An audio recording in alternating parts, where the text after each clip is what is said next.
With your Sports on Demand for Tuesday, October 9th, I'm Alex Klein.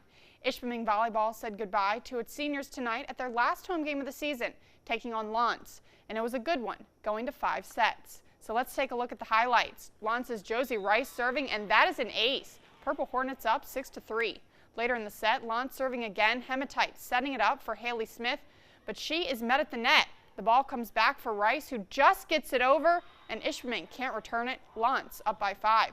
But the Hematite's not going away. Rice at the net again, and she is blocked. Madison Pruitt with a nice defense there. Ishpeming down 12-8. Match point now, and a nice rally going between the two teams. Summer Dudo setting it for Kaylin Voskuhl.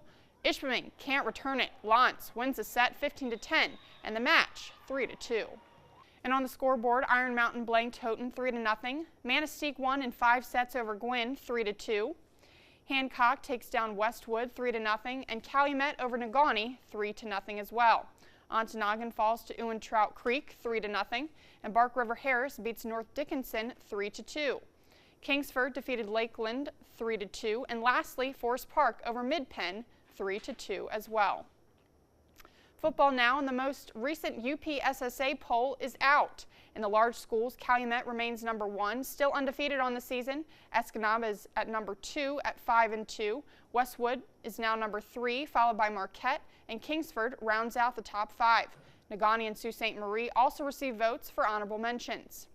And in the small schools, Ishpeming remains at number 1, also still undefeated. Iron Mountain is tied for second with West Iron County, both receiving 21 votes. Gwynn and St. Ignace switched places this week, and Munising earned an honorable mention for the first time. And finally, in 8-man football, your top 3 remain the same from last week. Pickford, followed by Engadine and North Central. Rapid River moved up a spot to number 4, and Forest Park is now number 5. And Cedarville also received an honorable mention. And up a level, NMU football's Jake Mayon has had himself quite a season. This weekend, the running back had himself a career day against Northwood, rushing for 256 yards and 2 touchdowns. This year, Mayon has run for 834 yards, averaging 139 yards per game. He has had more than 3,500 yards in his career at Northern and needs just 294 more to break the school's career rushing record.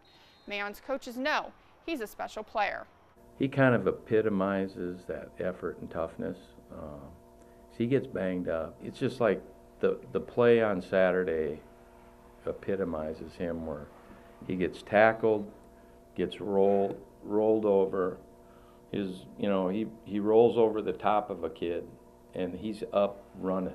I mean, he doesn't stop. As a coach, I mean, you don't come across that many guys like him. Jake Mayon will continue towards breaking the record as the Wildcats take on Saginaw Valley on Saturday. And Northern Michigan University hockey is coming off one of its best seasons in recent years and looking to continue that trend. This week, the journey begins. Last season, the Wildcats notched 25 wins for one of their most successful seasons. It led them to the WCHA Finals, where they fell in a hard-fought game against rival Michigan Tech. That loss propelled the offseason. You're proud of where the team got to, but there is a pit in your stomach, and it's real. And I think you can do one of two things. You can sit and think about the what-ifs, or you can have it motivate you and drive you. Completely motivated, 100%. The way that things ended last year, it was a bummer. A lot of guys are motivated, and we want to be that top team this year. This season, NMU will be led by senior captain Denver Pierce, who's one of 4 returners who netted double-digit goals last season. Denver is probably the poster child for what we hope to be. He's mature, he works, he's probably the toughest player I've ever coached.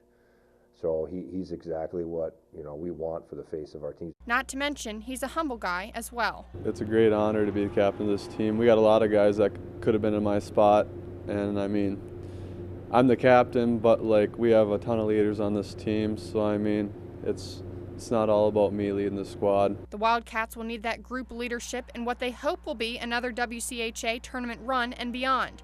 That road starts Friday. Michigan State's very hard-nosed. They're very responsible.